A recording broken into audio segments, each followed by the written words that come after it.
Welcome today. I'm here with Chris Cannon at Life Hub in Moorabbin. I actually train here 4 to 5 times a week. Chris is a really good friend, one of my trainers, and owns gyms both here in Moorabbin and in Geelong. Welcome to the podcast. Thank you for having me. Super excited to be here. Yes, very exciting to have this conversation. So today we're talking about everything strength training and yoga, and I guess the balance between them. But before we get into that, let's hear a little bit about your journey and how you got to be where you're at. Chris, as you mentioned, founded Life Hub back in 2014, and Life Hub was created through, to be honest, my personal journey, losing 40 kilos at the age of 17 and struggling with my mental health. And essentially, it was a place that I created that I wished was there for me to get back on track. For sure. And what do you do here for people that don't know? Main focus is on strength and strength and conditioning. We do have allied health here. We got physios, dietitians, we do nutrition coaching, lifestyle coaching, and personal training. But our main jam is group strength and conditioning. Like I said, I've been coming here for years now, and so many gyms I've tried over the last 20 years. And I really love Life Hub and your programming because it's so intelligent. And I Thank you. think that you're welcome. I think that's something for me that we're really 10 years of Warrior One as well. We're open to similar timings actually. And for us, like we always choose instructors that can intelligently sequence and have a really good understanding of the human body. And that's the same here. You Thank you. guys, your programming is phenomenal. Your instructors, your trainers are phenomenal. They know the body and they're really good at, looking at what's working, what's not working, and how to improve it. So I think that's a huge testament to this community here. It's thriving. Thank you. And it's wonderful to see. It's definitely a community. The team are super strong. We're fortunate now that we attract, I guess, the best of the best when it comes to the coaches. And that translates through to the community. The community are very incredible. They're uplifting. It's a very progressive crew, but something that I'm super proud of. Yes. So today we're obviously delving into strength training and the benefits of it. And I guess for me, I've been practicing yoga for about 17 years. And if I'm really honest, there's times where I have to be very careful with my body because I can get too flexible and cause instability in my joints, especially. And so that's where strength training has changed my practice and changed my body. So I'd be curious to hear your perspective on this, of the benefits of strength training and why it's so necessary. Definitely. I mean, let's start with what you do in your practice, which is yoga, and something that I have a lot of love and respect for. Yoga to me is the perfect antidote to our modern world. It's a way to de-stress. It's a way to build mind muscle connection. It's a way to be more mindful with your movement. It's a way to connect the breath and so much more than that. But we also do need some positive stresses, some stimulus in our life.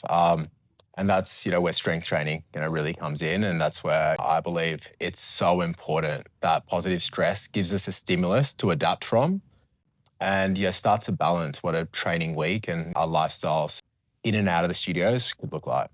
And in regards to building muscle, how does that work? Do we have to lift weights to build muscle? Not weights per se, but we do need to apply resistance. So we do need some load in order to very simply break things down so we can rebuild them stronger or at least regenerate. And I think, I know this, I've seen it in my own body and I've heard it from other members that over time, obviously, muscle is not holding.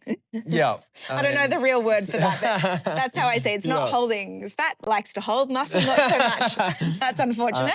I mean, two parts of that, like age and it's in an oversimplification is degeneration faster than regeneration. And at the age of 30, on average, we drop 3 to 8% muscle mass Wow. on decade. And I've a VO2, so that's essentially your fitness, your cardiac output, and so on. That drops generally 10 points year on year as well. That's scary facts. Now, 3 to 8% muscle mass, and that's if it's we'll say uninterrupted, if you don't provide an appropriate stimulus. And what that leads to is muscle mass is like metabolic currency, leads to a lower metabolic rate, leads to higher fat storage, particularly things like visceral fat, leads to poorer insulin sensitivity, which can lead to type 2 diabetes. It leads to inflammation even in the brain and so on and so forth, can lead to dementia, leads to less bone density, leading to osteoporosis. That sounds pretty scary, but the fact is you kind of have to move it or lose it. Yeah. And especially as we get older and our hormones start to change, we do need to provide appropriate stresses, so we can continue to adapt from those and stay youthful and stay strong and stay able and obviously stay flexible and all that. But we do need some strength to go with that. Yeah. So, talking about strength and flexibility, what, in your opinion, is a balanced week? About I do have biases though, right? So for me, listen, you've got to look at what your lifestyle is and what's going to best accommodate to that. So when I say about yoga being a great way to de-stress Mm, and then strength training or cardiovascular training or conditioning is a positive stress, it's known as a eustress, we kind of need an element of both. Now, mm, if we have a stressful environment, a stressful life, family, finances, work, our phones, whatever that looks like, we need places to de-stress. And yoga can be an amazing place for that and build that mind-muscle connection. But we also do need those positive stresses that we adapt. So me saying what maybe a training week could look like, I do have my own biases with that. I will generally push towards strength and provide those stresses in purposefully. And I do quite enjoy that. And I live for the thrill of that. And then use things like yoga to unwind. At the same time, somebody who has a stressful environment, mm. they may look at yoga to unwind and reconnect and center themselves. And then once that's taken care of, they can start to add a bit more stimulus. So I can't say it's like a one size fits all. I do want somebody to increase, add some load to their body and some intensity to their body. But at the same time, stress is quite harmful when it becomes chronic. So we Mm. have to consider that. If you're not getting your 7 hours sleep and you're not having the ability to de-stress, we do need to focus on that first. And once we have that in place, then we can provide some positive stress or stimulus to continue to adapt and grow from. Stress and sleep are so intertwined. Even hearing you say 7 hours, to me, that's not enough. I Mm. need 8 to 9 Yeah, that's hours, good that you know.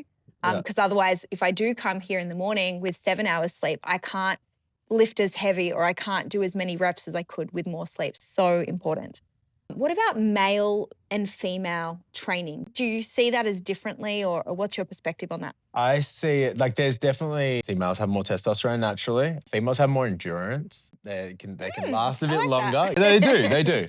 That's just hormonally, physiologically. But at the same time as with the training, I think we're a little bit less different, in my opinion, than some people would believe. Some people might fear muscle mass or certain things, but at the same time, especially after we age, the things that are seeing us lose muscle mass in a decade is lower testosterone, lower AGF1, and lower human growth hormone. Mm. Human growth hormone is required for us to regenerate any cell. So fearing those things potentially or thinking that maybe it's not for me, if age is for you or, we can't fight that one, but we can combat it or we can't, I guess, stop it, but we can fight it, Mm. hitting us with appropriate stimuluses. So Yeah. yeah, I don't really think in male and female, pretty neutral with everything because there is some hormonal pieces that we need. And I look at strength somewhat like hormonal therapy in a positive way. So, with weight loss or with shifting body composition, there's a formula, right? Calories in versus calories Yeah. out. It needs to be in a deficit if you want to change your body composition. In weight training, is there a formula for increasing strength, muscle mass, things like that? Most definitely. It's progressive overload. Mm. We hear in the fat loss game, we often hear a calorie deficit, and somebody's dropped 40 kilos. I definitely know my way around it. And And then we can when I'll ask, how long did it take you to drop the 40 kgs? bit quick. Like honestly, I did it in 6 months. Wow. It was too quick. I learned the hard way a lot of things. Like I dropped the weight way too fast. I lost a lot of muscle mass. My metabolism was shot. Mm. When I say that, I just wasn't burning much. Hormones were in disarray. And, that was at the age of 17. So So I had to young. work and learn. I never thought I'd be in the fitness industry. I was generally more brain than brawn, I will say. Mm. And, I had to learn about these things because back then, the industry didn't talk about, we didn't know yet. So we've gone off the subject, coming back to, the formula, I guess, The for strength formula. training and muscle mass. Progressive overload, simple. It's just adding a little bit more each time. The beauty of it, these things compound. Mm. And so like when you sort of come in and you can lift a little bit more and then you go away, you adapt, you come back a little bit stronger, make sure you get enough sleep and recovery. You come back and then you can lift a little bit more. You actually get more bigger contractions happen with each session. So as long as we're continuing to add some increasing load, that can be slowing down the tempo, that can be obviously adding some more weight, that can be, so many other elements, increasing the stability. So that can start to progress that movement, but increase the contraction that we create. All those things are going to be positive stresses that allowed us to adapt. Yeah. I mean, it's similar in yoga, but it's harder to see because of the fact that there's no barbell or equipment that you can see behind us. Yeah. And there's no way to add more weight unless you wore ankle weights or wrist weights, which some people do for yoga practices actually to make it more of a There you go. strength, thing.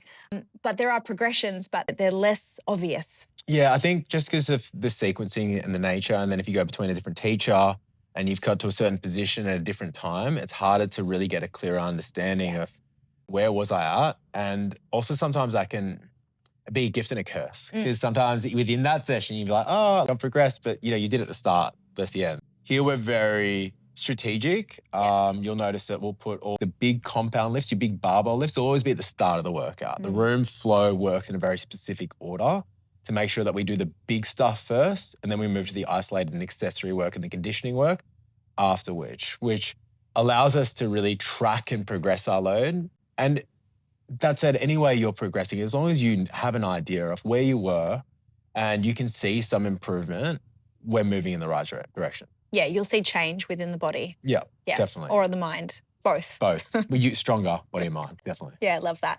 Anything else you want to add? Because I love training here and it's honestly changed my body.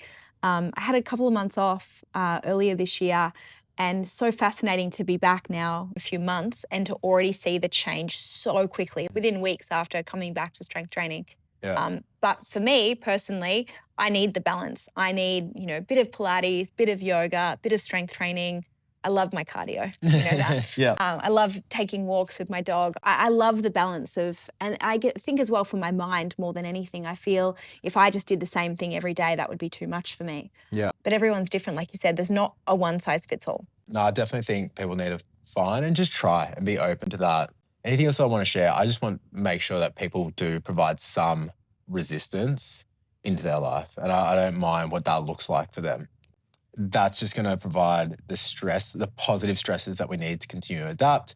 As I said, it's move it or lose it. And I would rather people continue to get better with age when it's within their control. So my simple thing is just go lift something and put it back down. As simple as that. Yes, I love that. So if people want to find you, where can they find you? Website, socials? Yeah, lifehub.com.au for the website, at lifehubau for this studio, and at lifehub Geelong for the Geelong studio. Otherwise, myself, it's .c.a.n.n.o.n Canon with dots in the way. Wow. I made it too difficult. Wow, you made that so difficult. When you type right. that in, you have It just looks cool. It does look cool. I got really lucky. I must have got Instagram when it first opened. I've got my full name, no hyphens, no dots, no nothing. Yeah. Chris Cannon was definitely not available. It was taken. Yes, well, thank you so much, Chris, for coming on the podcast. Thank you. If you have any questions, please send us a DM. Thank you so much. Thank you. If you loved today's episode, please subscribe, leave us a review, and share with your friends. If you'd like to learn more about what we do, visit warrior1yoga.com.au and follow us on socials. We'll see you on the yoga mat.